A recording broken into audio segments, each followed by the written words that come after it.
پیر سید غلام معین الدین تھے رحمہ اللہ تعالی، اور پھر ان کے صاحبزادے پیر سید نصیر الدین نصیر تھے۔ آج کل کے خانقاہی نظام میں سمجھتا ہوں کہ وہ صاحب علم بھی تھے، صاحب قلم بھی تھے، اور اپنے عہد کے شاعر بے بدل بھی تھے، اور اپنے عہد کے نثار بے نظیر بھی تھے۔ اردو شاعری ان کی مرزا بے دل اور داغ کے درجے کی شاعری تھی، اور آپ جانتے ہیں، ہم سب جانتے ہیں کہ اردو کا جو اصل ہے وہ عربی ہے، فارسی ہے، ہندی یا سنسکرت ہے، اور پیر سید نصیر الدین نصیر کو ان تمام زبانوں پر کمال حاصل تھا۔ تشبیہات، استعارات، تلمیحات، کنایہ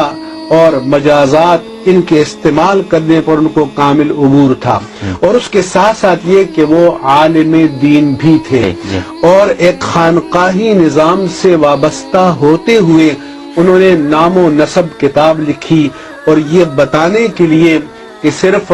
نسب پر جو ہے وہ ناز کرنا کافی نہیں ہے، بلکہ اپنے آپ کو اس نسبی نسبت کا مظہر بھی بنانا چاہیے، اور ان طریقوں اور راستوں پر چلنا بھی چاہیے۔ اور پھر اس دور کے جو خانقاہی نمائندے ہیں، میں سمجھتا ہوں کہ ان میں وہ سب سے ممتاز، سب سے نمایاں، اللہ تعالیٰ نے صورت بھی اچھی عطا کی تھی، نسبت بھی اچھی عطا کی تھی، علمی مقام بھی تھا، اور پھر ان کو اللہ نے آواز بڑی حسین عطا کی تھی کہ جب نعت پڑھتے تھے تو ایک سما بن جاتا تھا۔